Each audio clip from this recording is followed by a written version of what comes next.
नमस्कार दोस्तों, स्वागत है आपका एमके स्टडीज़ ऑफिशियल में। जैसा कि आप सभी जानते हैं कि हम सीटेट 2025 की प्रिपरेशन कर रहे हैं, जिसमें कि हम सीडीपी की क्लासेस देख रहे हैं। अभी तक हमने सीडीपी के 13 टॉपिक कवर कर लिए हैं। आज हम 14वां टॉपिक देखेंगे। आज का टॉपिक है हमारा कॉलबर्ग का नैतिक विकास का सिद्धांत, यानी कि Kohlberg theory of moral development. देखिए, बहुत ही इंपॉर्टेंट टॉपिक है, यहाँ से क्वेश्चन जरूर पूछे जाते हैं। तो चलिए देखते हैं आज का टॉपिक। कॉलबर्ग का नैतिक विकास का सिद्धांत एक सिद्धांत है जो इस बात पर केंद्रित है कि बच्चे नैतिकता और नैतिक तर्क कैसे विकसित करते हैं। नैतिक तर्क क्या होता है? सही और गलत के बारे में जब बच्चा फैसला करना सीख जाता है तो उसको नैतिक तर्क कहते हैं। कॉलबर्ग का सिद्धांत बताता है कि नैतिक विकास 3 स्तरों में होता है और प्रत्येक स्तर के 2 चरण होते हैं। नैतिक तर्क यानी कि सही और गलत के बारे में फैसला करना। यह सिद्धांत यह भी बताता है कि नैतिक तर्क मुख्य रूप से निर्णय की खोज और उसे बनाए रखने पर केंद्रित है। यह बच्चे के न्यायिक निर्णय के बारे में जीन पियाजे के विचार पर आधारित है। देखिए, सबसे पहले हम एक स्टोरी देखेंगे, फिर हम कॉलबर्ग का सिद्धांत देखेंगे। यूरोप में एक महिला मौत की कगार पर थी। डॉक्टरों ने कहा कि एक दवाई है जिससे शायद उसकी जान बच जाए। वो एक तरह का रेडियम था जिसकी खोज उस शहर के एक फार्मासिस्ट ने उस दौरान की थी। दवाई बनाने का खर्चा बहुत था और दवाई वाला दवाई बनाने के खर्च से 10 गुना ज़्यादा पैसे मांग रहा था। उस औरत का इलाज करने के लिए उसका पति हिंज उन सबके पास गया जिन्हें वह जानता था।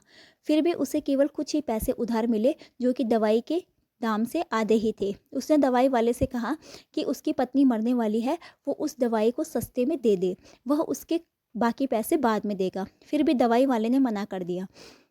दवाई वाले ने कहा, मैंने यह दवाई खोजी है, मैं इसे बेचकर पैसा कमाऊंगा। तब हेन्स ने मजबूर होकर उसकी दुकान तोड़कर वो दवाई अपनी पत्नी के लिए चुरा ली। यह कहानी उन 11 कहानियों में से थी जो कॉलबर्ग ने नैतिक विकास को जानने के लिए इस्तेमाल की थी। यह कहानी पढ़ने के बाद जिन बच्चों से साक्षात्कार या इंटरव्यू लिया गया, उन्हें नैतिक दुविधा पर बनाए गए कुछ प्रश्नों के उत्तर देने होते थे। ठीक है, यानी कि इन्होंने क्या किया था, पहले स्टूडेंट्स को कुछ कहानियाँ दी थी पढ़ने के लिए और उनके बेस पर कुछ क्वेश्चन पूछे थे, और फिर उन्होंने हर एज के बच्चों से क्वेश्चन पूछे और उस अकॉर्डिंग उन्होंने अपने सिद्धांत की स्टेज निर्धारित करी। ठीक है, क्वेश्चंस क्या होते थे? क्या हेंज को दवाई चुरा लेनी चाहिए थी? क्या चोरी करना सही है या गलत है? क्यों? क्या यह एक पति का कर्तव्य है कि वो अपनी पत्नी के लिए दवाई चोरी करके लाए? क्या दवाई बनाने वाले को हक है कि वो दवाई के लिए इतने पैसे मांगे? क्या ऐसा कोई कानून नहीं है जिससे दवाई की कीमत पर अंकुश लगाया जा सके? क्यों और क्यों नहीं? ठीक है, तो ये था हमारी स्टोरी। ठीक है, अब देखते हैं कि उनके चरण कौन कौन से हैं जो कॉलबर्ग का नैतिक विकास का सिद्धांत है। देखिए, नैतिक विकास के चरण कॉलबर्ग के सिद्धांत के 3 प्राथमिक स्तरों में विभाजित किया गया है। नैतिक विकास के प्रत्येक स्तर पर 2 चरण होते हैं। पहला स्टेज क्या हमारा? पूर्व परंपरागत नैतिकता, जो कि 4 से 10 वर्ष तक की होती है।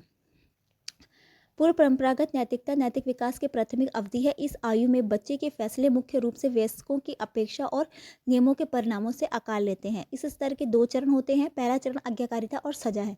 इसमें क्या करता है बच्चा? इसलिए किसी की आज्ञा का पालन करता है ताकि उसे सजा ना मिले। ठीक है, यानी कि अगर उसकी पेरेंट्स ने उसे कुछ काम करने के लिए कहा है तो बच्चा इस डर से करता है कि अगर मैं इस काम को नहीं करूँगा तो पेरेंट्स क्या करेंगे, मुझे दंड देंगे। ठीक है, तो यानी कि बच्चा आज्ञा का पालन इसलिए करता है ताकि उसको सजा ना मिले। नेक्स्ट स्टेप हमारा वाद उद्देश्य अभिविन्यास, जिसको कि साधन उद्देश्य अभिविन्यास भी कहते हैं। इसमें बच्चा क्या करता है, अगर कोई उससे कोई चीज़ मांगता है, यानी कि अगर कोई बच्चा उससे पेंसिल मांगता है तो वो क्या बोलता है कि पहले उसके बदले उसको इरेजर चाहिए। ठीक है, यानी कि अगर मैं तेरे को कुछ चीज़ दे रहा हूँ तो उसके बदले मुझे भी कुछ चीज़ मिलनी चाहिए। तो इसमें क्या होता है, उनका साधन उद्देश्य अभिविन्यास होता है।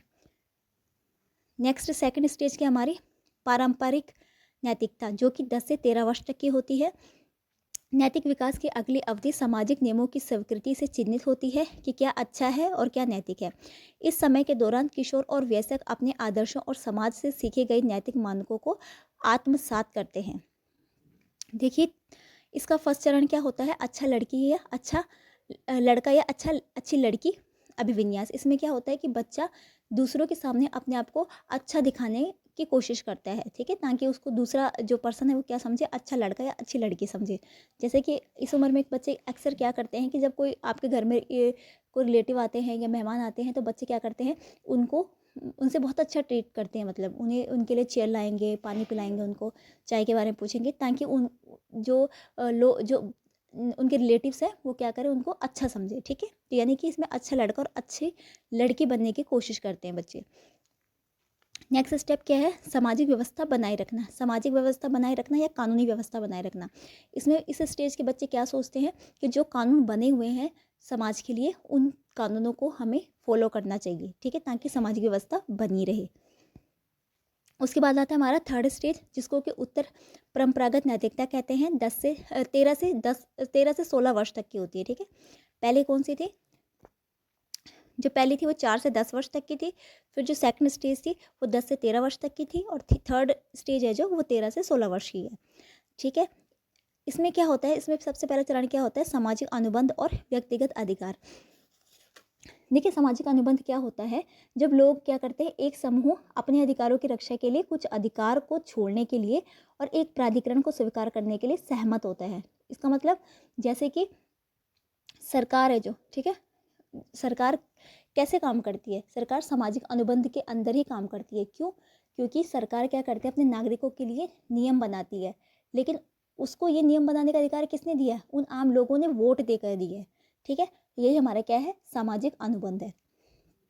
ठीक है, उसके बाद हमारा नेक्स्ट स्टेज क्या है, सार्वभौमिक सिद्धांत। सार्वभौमिक सिद्धांत क्या होता है, जिसमें सभी लोगों को मानव होने के नाते समान अधिकार मिलता है, उसको क्या कहते हैं, सार्वभौमिक सिद्धांत कहते हैं। जैसे कि वोट डालने का अधिकार, ठीक है, सबको एक जैसा अधिकार दिया गया है। ठीक है, एक देश के अंदर सबको वोट डालने का अधिकार सिमिलर है ना।